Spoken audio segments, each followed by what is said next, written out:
요한계시록 21장의 약속이 우리에게 도착합니다.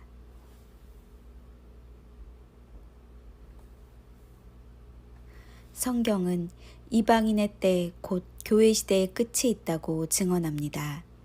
이스라엘의 불순종으로 구원이 이방인에게 옮겨졌고 이방인의 불순종으로 유대인의 때로 복귀할 것입니다.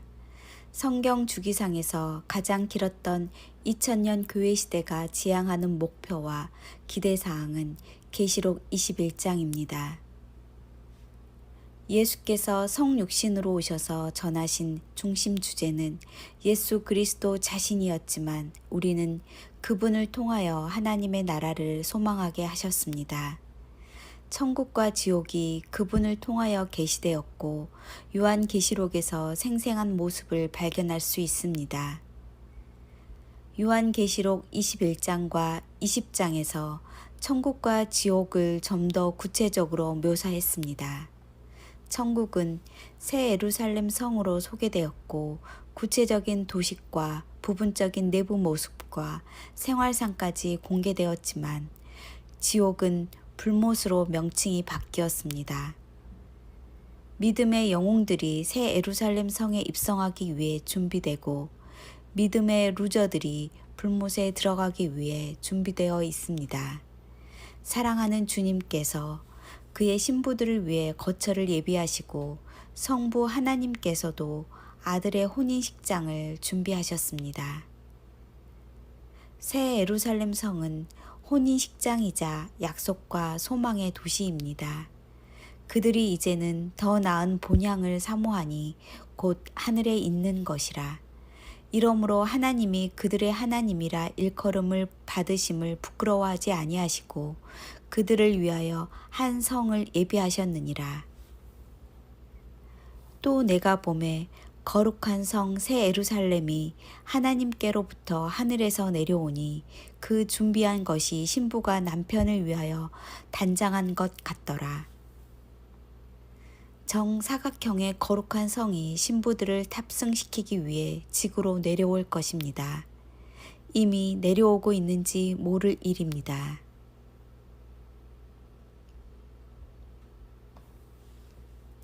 땅에 속한 음녀 바벨론 도시에서 빠져나온 거룩한 신부들이 진주문을 통해 들어가고 황금길을 따라 하나님의 보좌 앞으로 안내될 것입니다. 그들은 더 좋은 약속을 받기 위해 땅의 상속을 포기했고 신중하게 주님의 지시사항을 따라 걸어갔습니다. 아브라함이 갈대아 우르를 떠났던 것처럼 히브리인들이 애굽을 떠났던 것처럼 신부들도 바벨론에서 빠져나왔습니다. 우리는 모두 멀리서 고난을 받고 그 약속의 땅을 믿음으로 바라보며 땅에서 나그네 같은 삶을 살았습니다. 우리를 바벨론에서 불러내신 이는 사랑하는 주님이십니다. 어떤 사람들은 애굽을 동경하고 그 나라를 염두에 두었다면 롯의 아내처럼 뒤로 물러났을 것입니다. 그러나 우리는 한결같이 그 나라와 그의 의를 바라봅니다. 그러므로 경고하신 이를 거역하지 않아야 할 것입니다. 그때에는 그 소리가 땅을 진동하였거니와 이제는 약속하여 이르시되 내가 또 한 번 땅만 아니라 하늘도 진동하리라 하셨느니라.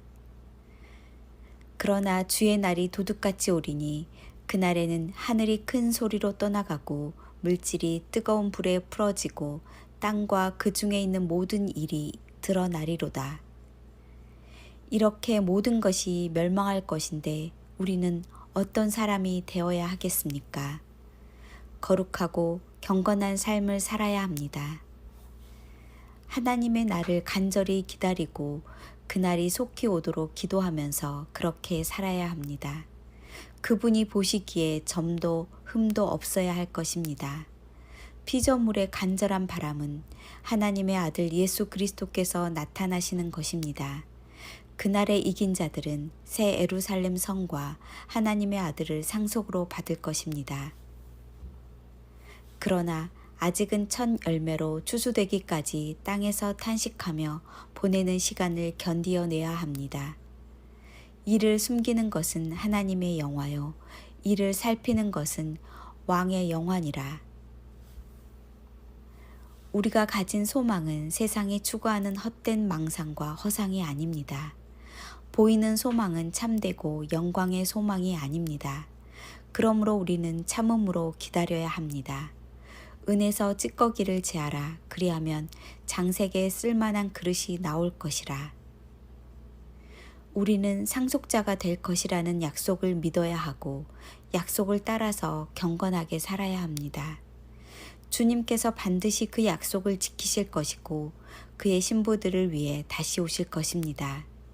이렇게 사는 자녀들은 하나님이 보시기에 존귀한 사람들입니다.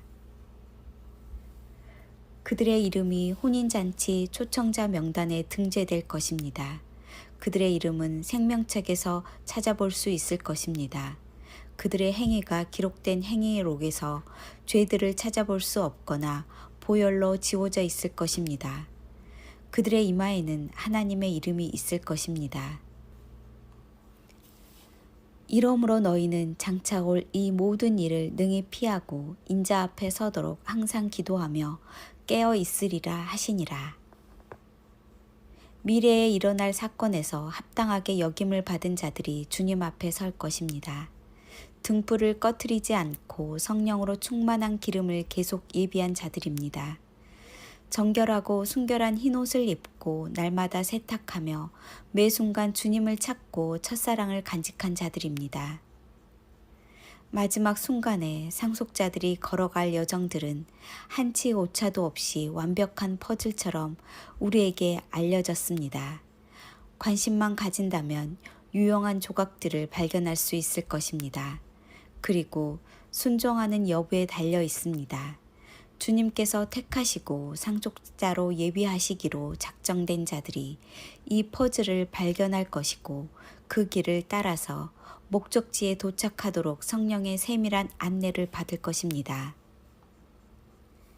이긴 자들과 상속자들, 남은 자들과 하나님의 군대, 처음 익은 열매들과 14만 4천 명, 충성된 종들과 지혜로운 처녀들, 장자들의 천상 회의에 참석할 자들. 이 모든 자들은 하나로 묶여져 있습니다. 우리는 포도나무 가지처럼 주님께 연합한 자들입니다. 그분과 연합한 자들은 그분 안에서 거룩한 처소로 예비됩니다. 그렇지 않다면 좋은 열매를 맺을 수 없을 것이고 아름다운 신부로 준비되지 못했을 것입니다. 주님을 안다는 것은 주님 안에 머무르는 것이며 하나님의 뜻을 따라 죄와 상관없이 주님을 뜨겁게 사랑하는 자들입니다. 오직 진리의 영이시고 보혜사이신 성령만이 성경을 바르게 해석하고 따라가게 하실 것이며 신부란 그것을 위해 겸손하게 기도하는 자들입니다. 예비된 신부들이 그 과정들을 거쳐가며 훈련받고 온전한 신부로 성장시키는 것이 이 퍼즐의 비밀입니다. 우리가 주님과 더 깊은 관계를 추구할 때 우리는 매일 주님 안에서 자라나게 하실 것입니다.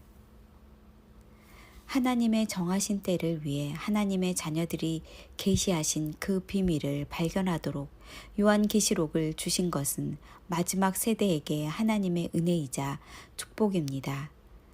우리는 성령께서 주시는 대로 부분적으로만 이해할 수 있지만 그 길을 찾아가는 데 충분한 분량입니다. 그러나 육신의 소욕을 따라 살아가는 자들은 새 예루살렘 성을 상속받지 못할 것입니다. 그 약속을 의심하지 마십시오. 자꾸 이것저것을 기웃거리며 마음을 요동치게 하거나 뒤로 물러나지 마십시오. 뒤를 바라보는 자들은 소금 기둥이 될 것입니다. 이 애언의 말씀을 지키고 주어진 퍼즐을 따라가십시오. 실망하지 않을 것입니다. 아멘.